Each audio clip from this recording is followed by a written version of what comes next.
All right. Quick edit. We last left off, we were talking about the exciting world of significant figures.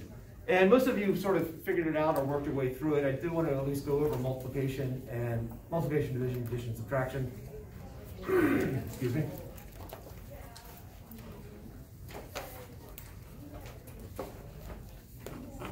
But most of all, I don't want anyone in the hallway here.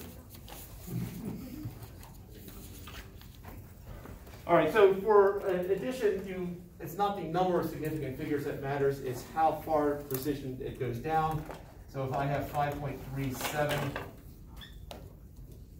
plus 2.4, this has been rounded off to the nearest tenth. This has been rounded off to the nearest hundredth. And so my final answer has to be rounded off to the one with the crudest rounding, which is this one right here. So you add them up normally, and then you round off to the appropriate spot.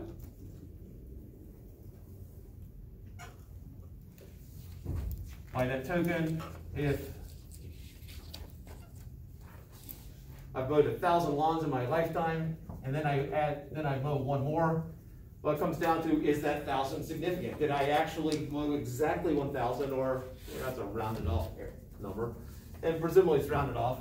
And so the math people will tell you that the answer is 1001, but in science, there's nothing to indicate anything other than rounded off to the nearest 1,000.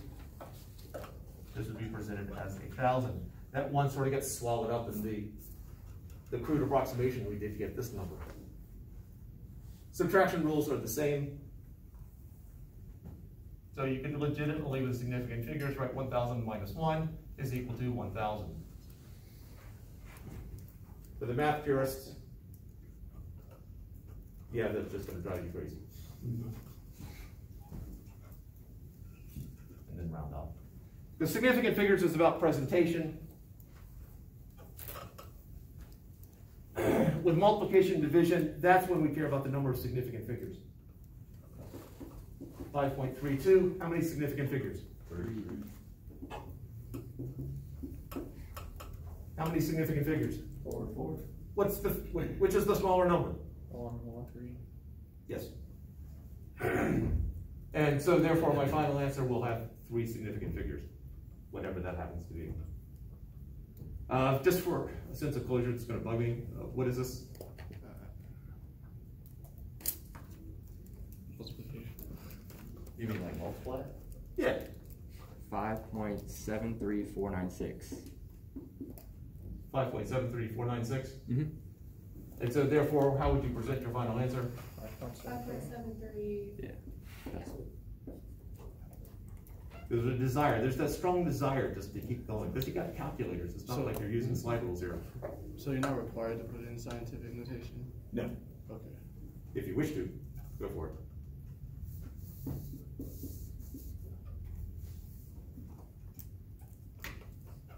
Scientific notation has its conveniences, but if it feels right, do it. And that last statement was in regard to significant figures and scientific notation. It was not in regard to other things that you might do on your own personal time.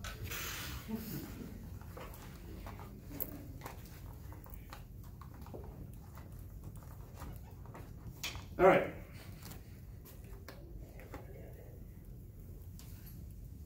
Potentially, we'll never speak of significant figures again. Oh, until I grade. All right.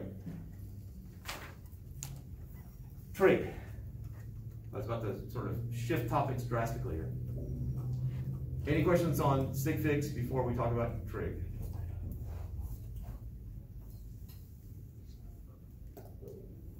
Who in here has had trig? Right triangle trig.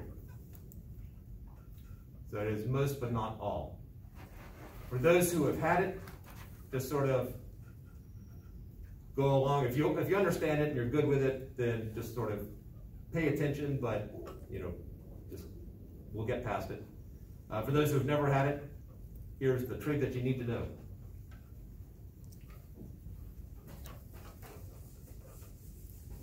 Are we going to be using anything above like sine, or like are we going to be be using anything with cotangent and those identities, or are we just gonna use like the base level?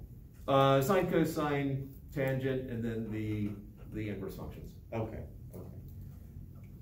Potentially, occasionally there's a problem where if you know some of the trig identities that involve cotan or cosecant, Yeah. it will cut out a bunch of steps, but it's not required. Yeah, I just didn't want us to be using like angle, side angle functions and like, because I didn't really pay attention that much, so not gonna lie. Okay. My Ray, you were about to say? my assumption is that we're gonna be using it to calculate angles and sides of triangles. Yes. And The components of vectors to make it more physics related. that should be okay.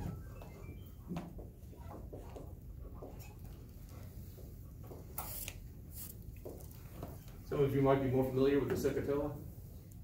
Yeah. Let's see, a bunch of knots there, and for those who haven't had trig yet, that might not necessarily mean much. Basically, it's the three major trig functions. The O is for opposite, H for hypotenuse, S sine, cosine, tangent. So the sine of an angle is equal to the opposite length of the hypotenuse. And that's the word length right there. Hypotenuse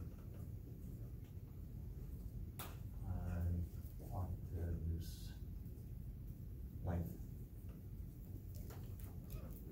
The cosine of the angle, we have adjacent and hypotenuse, so that's the adjacent divided by the hypotenuse. And then the tangent of an angle, opposite over adjacent. All of this is based upon this idea of similar triangles. So if I have two triangles here which are similar, in other words, the angles are the same. Also, it doesn't matter if it's a right degree or And as long as the angles are the same. they're similar if the angles are the same. Okay. These rules right here, since I've used the word hypotenuse, imply that there is a right triangle. Mm-hmm. So, thus the right triangle trig, these are the definitions we have over here are based upon right triangles. So if this angle here is theta, that angle there is theta. These angles are both 90 degrees, thus the symbol for a right triangle or right angle. And this angle appears some other letter. I'm going to label it theta prime. Just to indicate that it is related to theta. Matter of fact, theta and theta prime are complementary. They add up to 90 degrees. But if those are the same, then the ratio of sides are the same. So if I'm looking at this angle right here, imagine you're in a room with three sides and you're standing in the corner. There's the long side, that's the hypotenuse. The adjacent side is the one that you can touch. And the opposite side is the one that's the other one.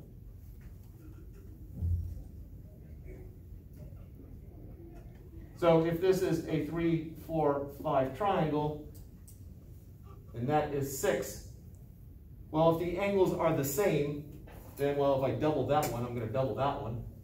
I'm going to double that one. And the ratio of sides works the same. So the sine of theta is the opposite over the hypotenuse. But if I look at this triangle, and that opposite over the hypotenuse, that's equal to 8/10. And what the math people tell me is that 4/5 and 8/10 are the same thing. Or equal in value, I should say. Now, if the math people have been lying to us, all this is going to fall apart.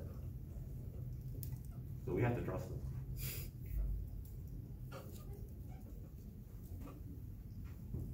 Except they still can't figure out how to divide by 0. So what's up with that?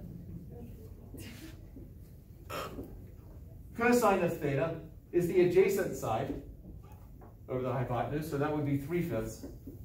Or on the big triangle, 6/10. And then the tangent of theta. On the small triangle, it's the opposite length over the adjacent length, so that's 4/3. Or on the big triangle, it's the opposite over that.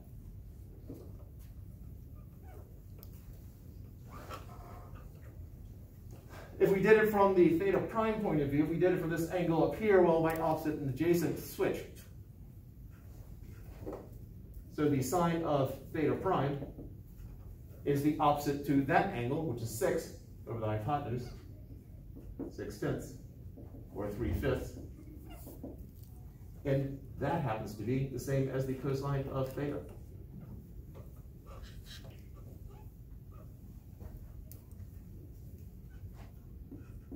Cosine of theta prime, if we're now dealing with up here with this angle, so it's the adjacent over the hypotenuse, 8/10, or on the small triangle, 4/5, which also happens to be equal to the sine of the angle.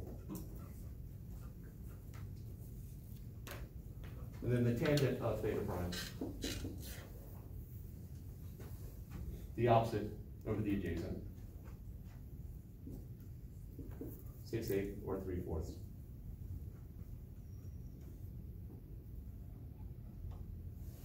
Just whatever.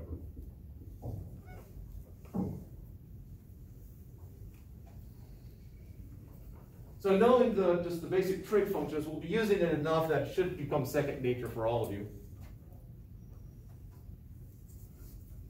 It basically, we're going to set up, to put this in a physics context, I have a force that is being applied, a 10 Newton force that is applied to an object. How much of that force is to the right and how much of that force is up? Well, if I told you that angle, you can calculate, I have 6 newtons traveling to the right and 8 newtons traveling up. This is the context with which we will be using this kind of thing. Questions before I erase? So, when you say if you gave us a force of an object going in a diagonal, would we automatically assume that that is going to be in a right triangle formation if we were to try and find the force to the right? Whenever you're so ultimately, let's go ahead and talk about the slightly larger context. Okay. In this particular case, I did right and up. Yeah. But we will define our coordinate system. So if I have a ramp here, some angle theta, and I have a box sitting on the ramp. Okay. I see. We will define our coordinate system like that. Yeah. And so we will break it up. When we break up the forces, we're going to break it up using right triangle trig, because breaking things up into perpendicular components makes life a whole lot simpler. Yeah. But we will be, it's not just assuming we are going to force a right triangle there. Yeah. But it's not always going to be those two directions. Gotcha. Okay. Hopefully that's sufficient for now. This is chapter 4. Chapter 4.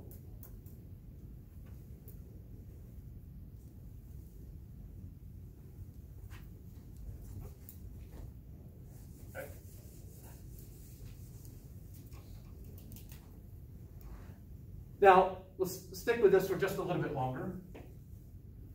If I want to actually find out what this angle here, this theta, well, I have cosine of theta, and I'm just picking cosine because that's what my eye caught first. Cosine of theta is equal to 3/5 or 0.6.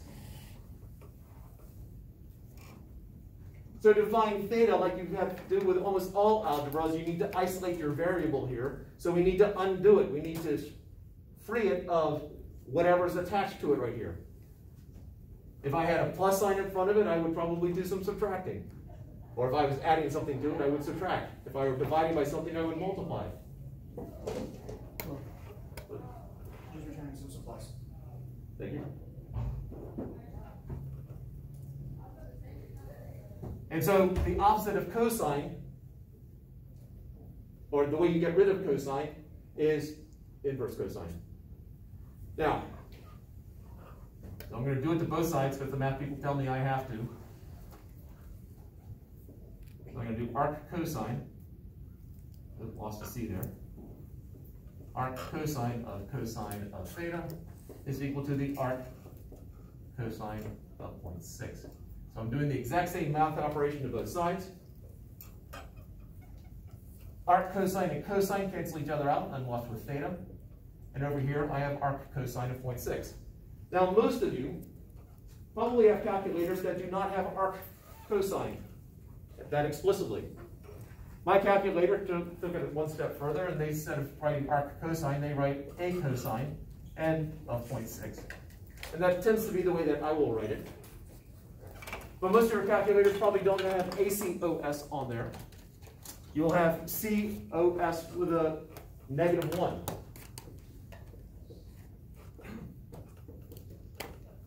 I am not fond of this way of writing it, so that's why I tend not to write it that way, but this is the way most of your calculators are going to have it. So in my calculator, I would type 0.6 and then second function cosine. On your calculators, the TI-80 whatevers, you'll hit this button and then 0.6 and then close parentheses. I don't know how picky they are. Yeah. And you end up with an angle of 53.1. Oh my god, my voice. 53 degrees, 0.13010235. 1301. 0235.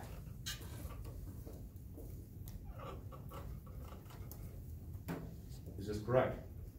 The correct degree is probably not, I have it in radians. What do you have? 0.927295218. My brain doesn't process the numbers that quickly. 927. 295218. All right. Is the difference between radians and degrees? Different units of measure. If we're talking about pi and like 5 pi, it's a huge deal with like unit circle. It'll be in radians, but if it's like straight degrees, it'll be in degrees. I think when we get the problem, won't it specify? In what way? Whether it's gonna ask us for degrees or radians. Do you want the answers in degrees or radians? Yes. Both? Either. Oh, okay. In Trig, they had like a big fit about make sure it's in degrees or radians. Yeah, Some right. things when you calculate it's wrong. Yeah. You use the opposite. There's probably the biggest mistake with Trig at some point. Now, there's the beginning growing pains for some of you, but once you get used to it, probably the biggest issue is the radian degree, having it in the wrong system. Yeah, I had to remember if I needed this in degree. At first I put it in radian and I was like, that does not look right. So, How do you change that? so if you click on the node button, it's next to your second Right. button. So a quick comment about where they come from. 360 degrees. Anyone happen to know where 360 degrees comes from? The circle. 2 pi. It's more than just a circle. Pardon? I was saying it's 2 Most pi. of the time you're gonna have Well, it we'll get in to 2 pi in radians, just a so moment. it's just like So the unit circle? Um, Alright, thanks. No, but why are the 360 degrees in a unit circle or any circle? What? Why are there 360 degrees in a circle? Because math people said so. It was actually the Babylonians. Really? Oh, they're math people too. 60 was a very important number to them. It was an ideal number. And if you think about it from our point of view, there are a lot of numbers that will divide into 60 evenly. It's a very useful number to have. The equilateral triangle is also really important, and so they combine the two. 60. Now, if I have an equilateral triangle, if I start putting them together, I can get 6 of them, and they fit very nicely. If you've ever played Trivial Pursuit, you've seen this. And if 60 is associated with this angle right here, then there's 360 total. In the 1800s, there was a big push to try to eliminate as much of the human influence as possible and get math down to its purest point. And so with a circle, they were trying to figure out what is a natural unit that goes with circles. And so if you take a circle and the radius, if you wrap that radius around, you get an angle here. So any circle you take this radius, you wrap it around the edge, and it subtends an angle. Or the angle subtends the arc. I think it's the arc that subtends the angle. And that angle is the same for every single circle. And so they thought, oh, that's natural then. It's based upon the radius, so let's call that 1 radian. So now the question is, how many radians are in a circle? Well, they know that there's 2 pi radiuses that go around, so there must be 2 pi radians. So most of what I just told you is true. So we have to thank people in the 1800s for making us learn radians versus degrees. Yes, I believe it was the 1800s. All right, I might have come up with it a little bit before that, but I'm sticking with 1800s, so someone corrects me. gotcha. That's the part where, you know, I might be off on date. That's okay. I'm gonna look it up later. All right, I appreciate that. Now, one of these answers is I would give full credit to, and one of these answers I would not. Which one would I take off for? I wouldn't give credit for either one of them, missing the sign of what it is. I have a degree sign on the 53. That's why I would take off with that one. Oh, yeah. Degrees. Don't forget units. This is not math class. This is the one where we're far pickier on it. The other answer isn't even fully in radians, right? Because I mean, it is, but it's not round. Well, it's not simplified to where you would put it in like pi form, right? Oh, no, I wouldn't put it in pi form, especially in days of calculators. Do you really need pi form anymore? I mean, I guess not. But Yeah, there. we do. First dense question, and then I'll talk about why you don't have to write radians here. Can we just say degrees rather than the sign? Oh, right out the word? Yeah. Sure. It's not wrong. I don't think there's any designation for radians. You have to like understand that you're working in radians to start with. Generally, or is there a designation? If you wanted to write in radians, it's RAD, or you could write the whole thing out if you want to, but rad is the abbreviation for it. Radians is a unitless unit. You put the word in there when it makes the communication better. If you just told me the answer was 0.927295218, assuming that the person told me correctly, or I wrote it down correctly,